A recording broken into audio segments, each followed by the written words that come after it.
নমস্কাৰ ষ্টুডিঅ'ত মই কন্দৰ্প গগৈয়ে মুহূৰ্তত এটা ডাঙৰ খবৰ দিব বিচাৰিছো। দালালৰ বিৰুদ্ধে একশ্যন আৰম্ভ কৰিছে অসম আৰক্ষীৰ ফালৰ পৰা।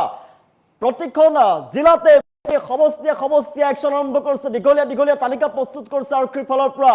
দীঘলীয়া তালিকাত 100ৰো অধিক দালালক অন্তৰ্ভুক্ত কৰা হৈছে। দালালক বিচাৰি পোৱা গৈছে, তেওঁলোকৰ বিৰুদ্ধে কঠোৰ ব্যৱস্থা গ্ৰহণ কৰিব। একেদিনাই 6টাকৈ দালালক আৰক্ষীয়ে কৰায়ত্ব কৰিবলৈ সক্ষম হৈছে। দালাল কৰি এতিয়াৰ পৰা সাৰি যাব নোৱাৰিব। কঠোৰ হৈ পৰিছে চৰকাৰ, কঠোৰ হৈ পৰিছে অসম আৰক্ষীয়ে ৰাজ্যৰ প্ৰান্তে প্ৰান্তে অভিযান চলাব।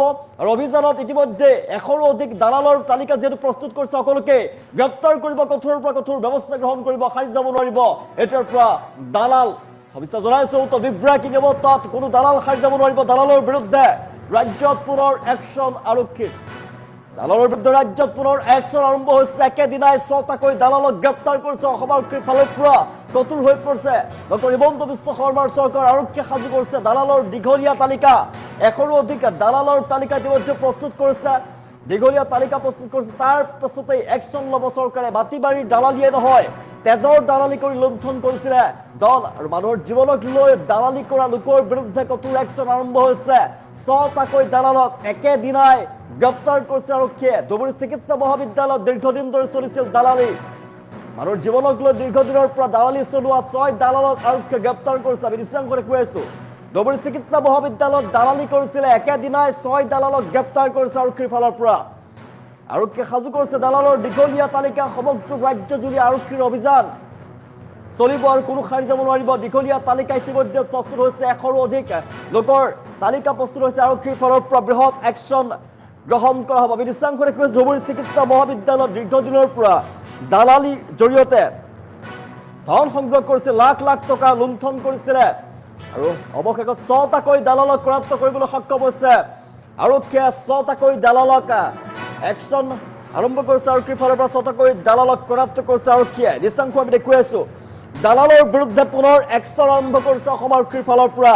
একেদিনাই 6টাকৈ দালালক গ্ৰেপ্তাৰ কৰিছে আৰক্ষীয়ে। আৰক্ষীয়ে দীঘলীয়া সাজু দালালৰ দীঘলীয়া তালিকা সাজু কৰিছে। ৰাজ্যৰ প্ৰতিটো প্ৰান্ততেই দালালৰ বিৰুদ্ধে অভিযান চলোৱা হ'ব আৰু দালালক গ্ৰেপ্তাৰ কৰা হ'ব।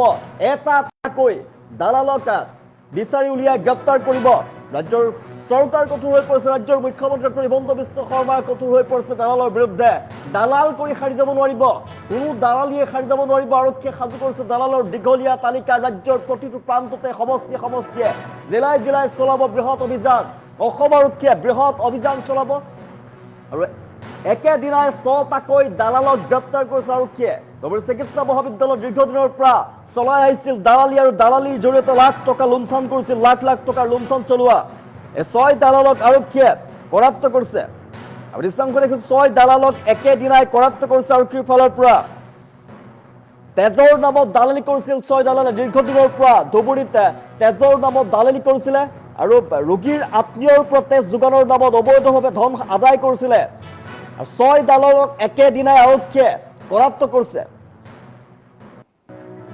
ধুবুৰী চিকিৎসা মহাবিদ্যালয়ত দীৰ্ঘদিনৰ পৰা তেজৰ নামত অবৈধ ব্যৱসায় চলাইছিলে তেজৰ দালাল 6 দালালক ইতিমধ্যে আৰক্ষীয়ে কৰায়ত্ব কৰিবলৈ সক্ষম হৈছে।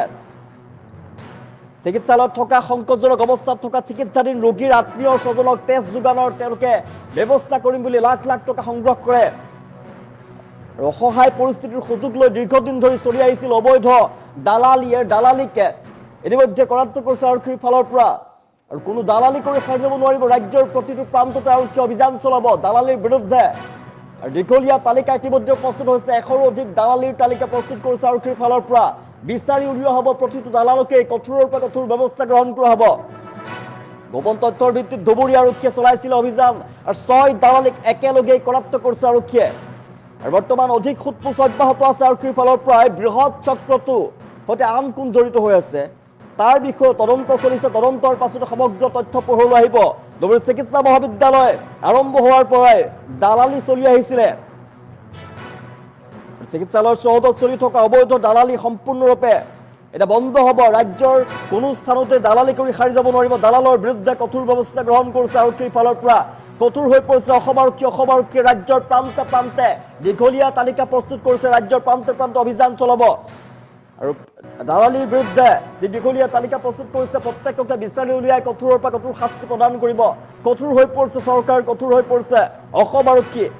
দালালৰ বিৰুদ্ধে ৰাজ্যত পুনৰ একশ্যন আৰম্ভ হৈছে একেদিনাই 6 দালালক গ্ৰেপ্তাৰ কৰিছে ধুবুৰীত আৰক্ষীয়ে সাজু কৰিছে দীঘলীয়া তালিকা ইতিমধ্যে প্ৰস্তুত কৰিছে দালালক বিচাৰি উলিয়াই কৰায়ত্ব কৰা হ'ব আৰু কঠোৰৰ পৰা কঠোৰ শাস্তি প্ৰদান কৰা হ'ব এতিয়াৰ পৰা দালালি কৰি কোনো সাৰি যাব নোৱাৰিব কঠোৰ হৈ পৰিছে চৰকাৰ কঠোৰ অসম আৰক্ষী ৰাজ্যৰ প্ৰান্তে প্ৰান্তে অভিযান চলিব অবৈধ দালালক বিচাৰি অভিযান চলিব দালালি কৰিব নোৱাৰিব মাটিৰ দালালেই হওক বা তেজৰ দালালেই হওক তেজৰ দালালি কৰা 6 দালালক ইতিমধ্যে একেদিনাই গ্ৰেপ্তাৰ কৰিছে আৰক্ষীয়ে ধুবুৰীত 6 দালালক আৰক্ষীয়ে গ্ৰেপ্তাৰ কৰিছে মাটি বাৰীৰ দালালিয়ে নহয় তেজৰ দালালি কৰি লুণ্ঠন কৰিছিল বৃহৎ পৰিমাণৰ ধন মানুহৰ জীৱনক লৈ দালালি কৰা লোকৰ বিৰুদ্ধে একশ্যন গ্ৰহণ কৰিছে আৰক্ষীৰ ফালৰ পৰা বৃহৎ একশ্যন লৈছে আৰক্ষীয়ে আৰু অসম আৰক্ষীৰ বৃহৎ অভিযানৰ পাছতে বৃহৎ একশ্যনৰ পাছতে আৰক্ষী শলাগ লৈছে এতিয়া সচেতন মহলে সমগ্ৰ ধুবুৰীৰ সচেতন মহলে এতিয়া শলাগ লৈছে আৰক্ষীয়ে দীঘলীয়া তালিকা প্ৰস্তুত কৰিছে সমগ্ৰ ৰাজ্যৰ প্ৰান্তে প্ৰান্তে দালালৰ বিৰুদ্ধে অভিযান চলিব কঠোৰৰ পৰা কঠোৰ ব্যৱস্থা গ্ৰহণ কৰিব আৰক্ষীয়ে